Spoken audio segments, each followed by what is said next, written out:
Don't hang up. कहानी की शुरुआत में हम एक लेडी मिस कॉल्बिन को सोते हुए देखते हैं। तभी उसके पास पुलिस का कॉल आता है, जहां ऑफिसर उसे बताता है कि तुम्हारे घर में 2 अनजान आदमी घुस आए हैं। ये सुनकर मिसेस कॉल्बिन बहुत डर जाती है और अपनी बेटी के रूम में जाने लगती है, क्योंकि इस समय उसका हस्बैंड कहीं बाहर गया हुआ था। ऑफिसर उसे सलाह देता है कि वो अपने रूम से बाहर न जाए और लाइट ऑफ करके गेट को लॉक कर ले। तभी कॉल पर ऑफिसर की बातों से पता चलता है कि उन लोगों ने उसकी बेटी को पकड़ लिया है। ये सुनकर मिसेस कॉल्बिन घबरा जाती है और उसका फोन नीचे गिर जाता है। तभी हमें पता चलता है कि एक प्रैंक कॉल था, जो कि ब्रैडी, सैम मोस्ली और रॉय नाम के लड़के कर रहे थे, जो प्रैंक कॉल करके लोगों के साथ मजाक किया करते थे। और इनके ग्रुप का नाम प्रैंक मंकी 69 होता है। वो अपने प्रैंक्स का वीडियो बनाकर इंटरनेट पर डाला करते थे। साथ ही वो सभी अब काफी फेमस हो चुके थे। खैर, अब हम सैम को उसके घर में देखते हैं, जिसके पेरेंट्स घर पर नहीं थे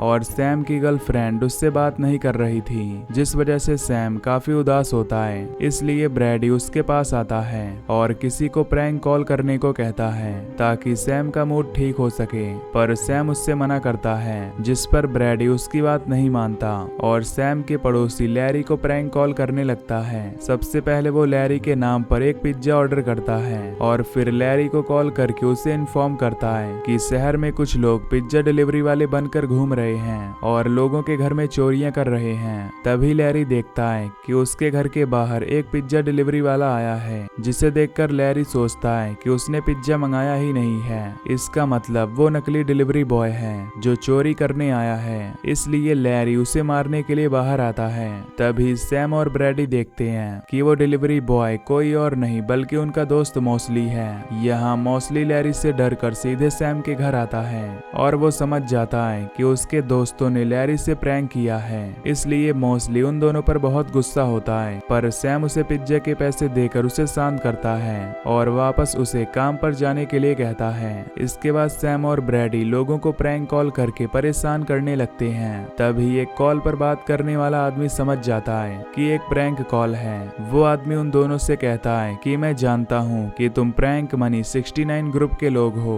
साथ ही उस आदमी को उन दोनों के नाम, उनकी पर्सनल इन्फो और घर का पता भी होता है। वो उनसे कहता है कि मैं जानता हूँ इस वक्त ब्रैडी सैम के घर आया है। ये सुनकर वो दोनों घबरा जाते हैं और कॉल कट कर देते हैं, पर वो आदमी उन्हें कॉल करता है और ब्रैडी उसका कॉल उठा लेता है। वो आदमी उनसे कहता है कि आज वो उन्हें बताएगा कि आखिर प्रैंक होता क्या है। ये आदमी उन्हें अपना नाम मिस्टर ली बताता है और कॉल कट करने से मना करता है। तभी वहाँ सैम की गर्लफ्रेंड पेटन पिज्जा डिलीवरी करने आती है, लेकिन उन दोनों ने तो पिज्जा ऑर्डर ही नहीं किया था।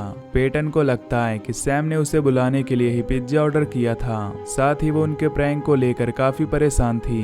यहाँ सैम पेटन से बात करने को कहकर उसे अपने रूम में ले जाता है और उससे अपने रिलेशन की बात करता है, पर पेटन उससे इस बारे में बात नहीं करना चाहती थी, इसलिए वो यहाँ से चली जाती है। तभी उनके पास दोबारा मिस्टर ली का कॉल आता है, जो उन्हें पेटन के बारे में उसकी सारी इंफॉर्मेशन देता है, यानी कि वो इन चारों के अलावा पेटन को भी जानता था। इस बात से सैम और ब्रैडी को गुस्सा आता है और वो मिस्टर ली को कॉल न करने को कहते हैं, जिस पर ली कहता है कि अगर उन्होंने कॉल कट किया तो इसका अंजाम बहुत बुरा होगा। जिसके बाद ली ब्रैडी के फोन पर एक फोटो सेंड करता है, जिससे पता चलता है कि ली ने ब्रैडी के पेरेंट्स को किडनैप करके रखा है, जिससे ब्रैडी काफी डर जाता है और उसे अपने पेरेंट्स की चिंता होने लगती है। तभी सैम उसे संभालता है और कहता है कि ली ने तुम्हारे घर में ही तुम्हारे पेरेंट्स को किडनैप करके रखा है, इसलिए हमें पुलिस को इन्फॉर्म करना चाहिए। पर जब वो पुलिस को कॉल करते हैं तो उन्हें पता चलता है कि ली ने उनके सारे फोन्स को हैक कर लिया है, यानी कि वो जिससे भी कॉल करेंगे तब कॉल ली के पास ही जाएगा।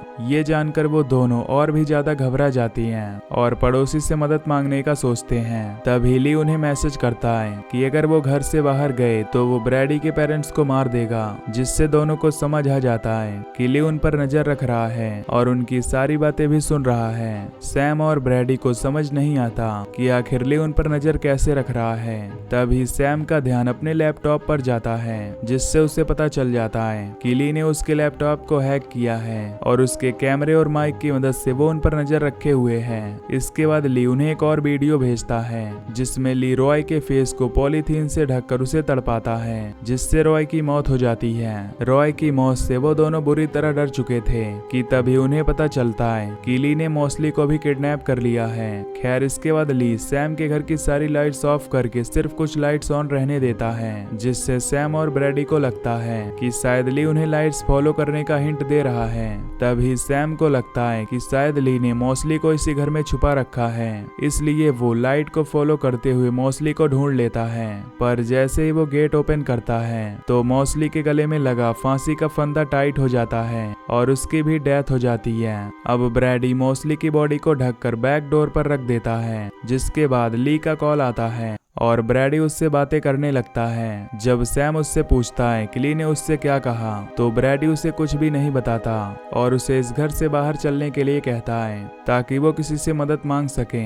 सैम भी ब्रैडी की बात मानकर घर से बाहर चलने के लिए मान जाता है, जिस दौरान ली उन्हें टीवी पर एक वीडियो दिखाता है जिसमें ली पेटन को किडनैप कर रहा होता है। यहाँ सैम को लगता है कि ब्रैडी इस बात के बारे में पहले से ही जानता था, पर उसने उसे ये बात नहीं बताई, इसलिए वो ब्रैडी से लड़ने लगता है, जिस दौरान ब्रैडी के सिर में चोट लग जाती है और वो बेहोश हो जाता है और सैम उसे बांध देता है। इसके बाद ली उसे पेटन की वीडियो दिखाता है जिसमें वो पेटन को टॉर्चर कर रहा होता है। यहाँ ली सैम से कहता है कि अगर तुम पेटन को बचाना चाहते हो तो तुम्हें ब्रैडी को मारना होगा, जिससे हमें पता चलता है कि ली ने ब्रैडी से इसी तरह की डील की थी कि अगर ब्रैडी सैम को मार देगा तो वो उसके पेरेंट्स को छोड़ देगा, पर ब्रैडी ने अपने पेरेंट्स की जगह सैम को बचाने का सोचा था। खैर सैम भी अपने दोस्त ब्रैडी को ऐसे नहीं मार सकता था। सैम हॉल में आता है और सोचने लगता है कि आखिर ली उनके साथ ऐसा क्यों कर रहा है। तभी घर की लाइट्स ऑफ होती है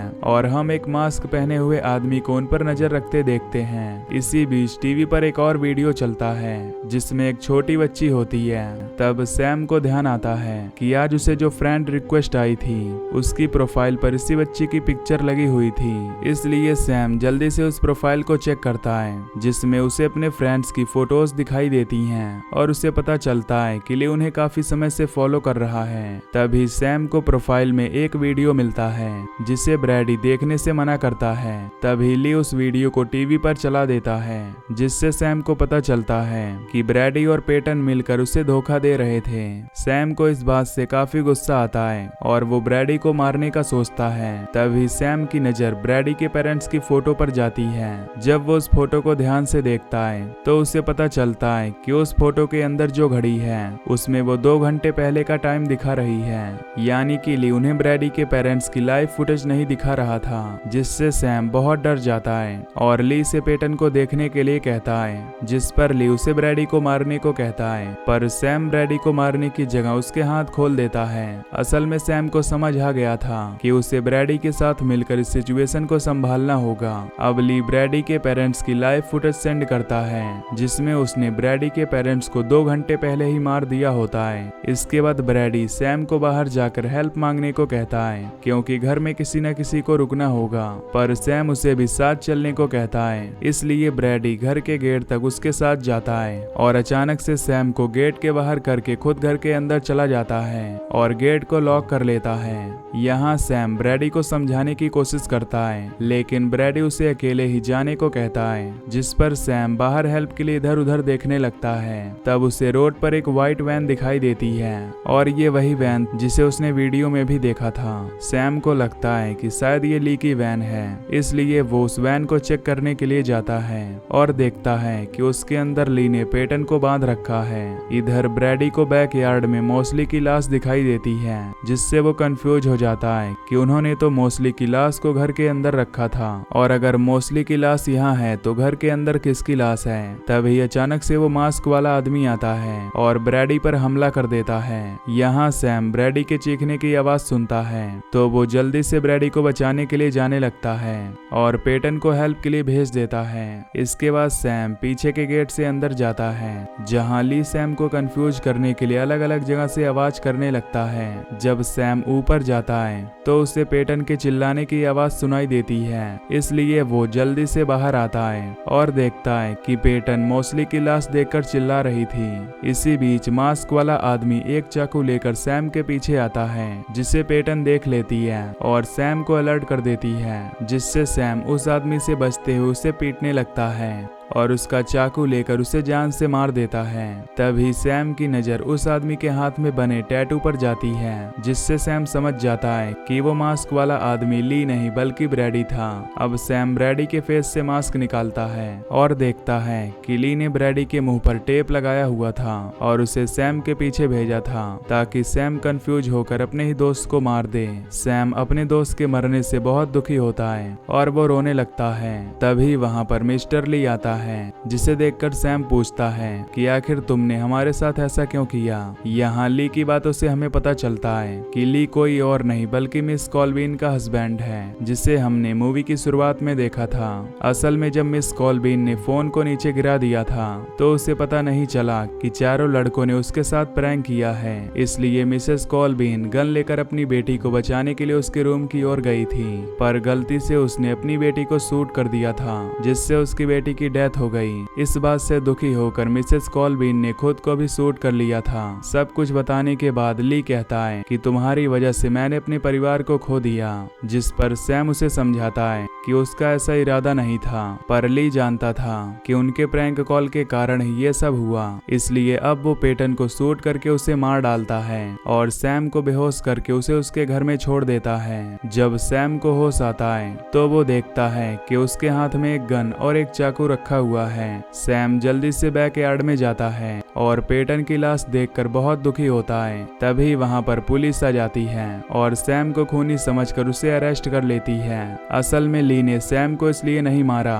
ताकि वो सैम को झूठे मर्डर केस में फंसाकर उसे सारी उम्र जेल में भेज सके। फिर हमें बताया जाता है कि सैम पर 6 मर्डर का इल्जाम लगा है और इसी के साथ ये मूवी यहीं पर खत्म हो जाती है।